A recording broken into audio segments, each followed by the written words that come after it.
এমি মার্তিনেজের উপর সেদিন কি ভর করেছিল কে জানে। হল্যান্ডের উপর যেন রীতিমতো ঝাঁপিয়ে পড়লেন। কোনো গোলকিপার কিভাবে এমনটা করতে পারেন? কিন্তু এমি করলেন। চলতি মৌসুমে প্রিমিয়ার লিগের প্রথম কোনো গোলকিপার হয়ে দেখলেন লাল কার্ড। যেখানে কিনা তার পাওয়ার কথা স্ট্যান্ডিং ওভেশন, সেখানে কপালে জুটেছে তিরস্কার। A hero's farewell written in red.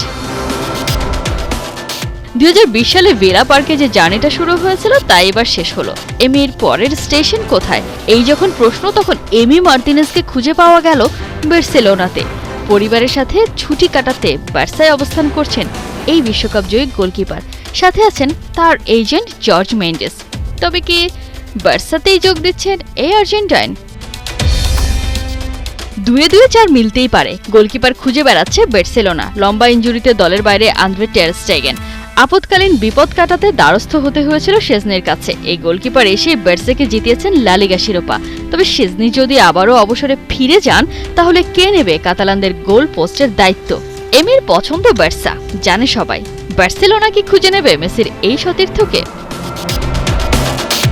এদিকে এমির সাথে শোনা যাচ্ছে আর্সেনালের নামটাও। তার পুরনো ঘর। 2012 থেকে 2020 8টি বছর কেটেছে গানারদের টেরায়। আর্সেনালের ঘরে এই মুহূর্তে আছেন গোলকিপার ডেভিড রায়া। দলকে সেভ করে জিতে চলেছেন একের পর এক গোল্ডেন গ্লোব। তাই তো এমির সাফ কথা, কোনো ব্যাকআপ গোলকিপার নয়। দলের ফার্স্ট চয়েস হলে তবেই অগ্রসর হবে দল বদলের এই আলাপটা। ট্রান্সফারের বাজারে অবশ্য শেষ বলে কোনো কথা নেই। বার্সেলোনা, আর্সেনাল নাকি আতলেতিকো মাদ্রিদ? শেষ পর্যন্ত কোন ঘরে ঘর বাঁধবেন বিশ্বসেরা এই গোলকিপার কে জানে। কোহিনুর কণা, 71।